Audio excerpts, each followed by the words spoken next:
Howdy, I'm Gary McMahon, and I'm going to do you a song. I think I wrote this song 30 years ago, but this song still has fans, and I still get lots of requests for it. And I've never actually explained it other than at my shows and the campfires and stuff, how this song came to be. So here it is. Out in the West, we've got what's known as the old shade tree mechanic. And there's one in every town, and not four in every town. But, you're having trouble with your truck. Let's say you're going to a roping in Laramie and lights go out on your trailer, Nothing makes those old Wyoming bulls happier than to slap a big gold ticket on you for having your lights out on your trailer. So what you do is you go to the nearest light. It could be a farmhouse or a ranch house or a convenience store, but they all know where the old shade tree mechanic lives. Now, Mr. Goodwrench isn't going to pop out from behind a bush like they do in the Gene Autry movies, and fix your truck when you're out in Wyoming someplace. So you got to go to this guy. And he'll get down there. Let's say it's been snowing a little bit, and raining, sleeting, whatever, and this old trailer's dripping. My daddy used to call it chenure. And he'd get down under there, and he'll find that, he'll find that break in your line or whatever, and get you all fixed up and charge you very little and get you on the road. And these guys usually live in a place where, it's kind of like a double wide with a whole bunch of acres of junk around it. From all these other projects and stuff like that. That's why you're at the right place. And so anyway, that's one of the things we have out here in the West is these old shade tree mechanics. And I was on a show up in Idaho one time, up in Sandpoint, Idaho, and I had to be in Denver the next night. So I was up early, and I was in this little Greasy Spoon Cafe on the Idaho-Montana border, when in rolls this character that I call Beer Can Bob. And I knew he was a shade tree mechanic because he rolled in a 66 Mustang convertible 4-wheel drive that he had built himself.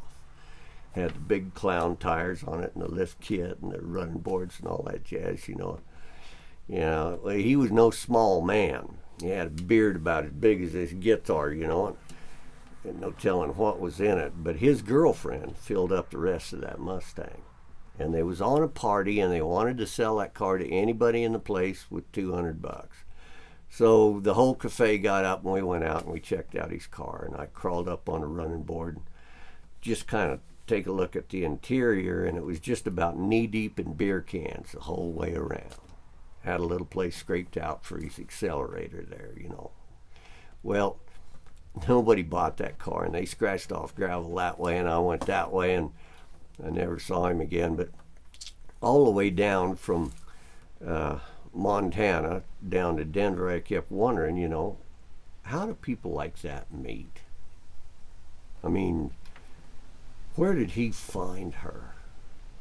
Is this a product of a Christian singles group? I think not. So this is my idea. It's just sort of an artistic idea. Up until now, the whole story's been kind of true, but now it gets into the realm of art, well, it's a bald-faced lie is what it is. But here's how I figured him and his girlfriend got together. This is called The Bequeathment of Beer Can Bob. It goes something like this.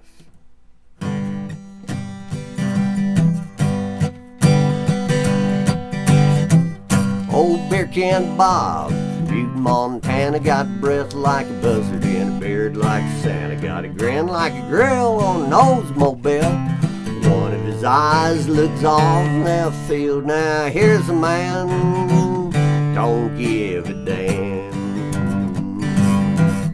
Old Beer Can, he's a grease monkey, and he can fix anything plenty funky. Drives a 66 blood red customized Mustang convertible 4-wheel drive. driving that Stang. Will climb anything.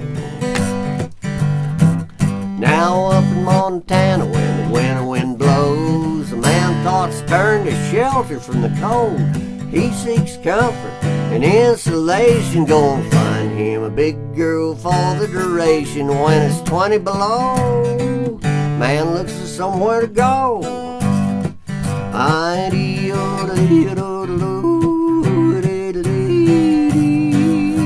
Yo, he's on the prod. Old beer can Bob. Now Bob had that in mind when he rolled into town. He'd be heisting them up and chugging them down. Had pedal to the metal, finger on the trigger. Only way to get drunker was to be a little bigger. You could say it was bombs away. He hit all of the bars that night, looking for a dumpling to hold him tight. They was either too skinny or had too many brains to follow Bob back to his domain. The pickings was sad, the beer can was mad. So he stumbled out of the last bar in town, feeling mean and ornery, rank and low down. Jumped into that Stang, crammed her in reverse. Didn't watch where he was going, of course. Under those conditions came the collision. No, it wasn't a crash, more like a thud. It felt like he'd hit a ton of mud. He crawled out of that car to see what he'd hit, and there was a woman laying under it, and that tomato was built like a refrigerator. Now most men would have been frozen with fear, but all beer can had was an idea. If she ain't killed, she'll fill the bill, and all I gotta do is holler into the hills. He lost his cowboy hat in her flank, stuffing her in that Stang.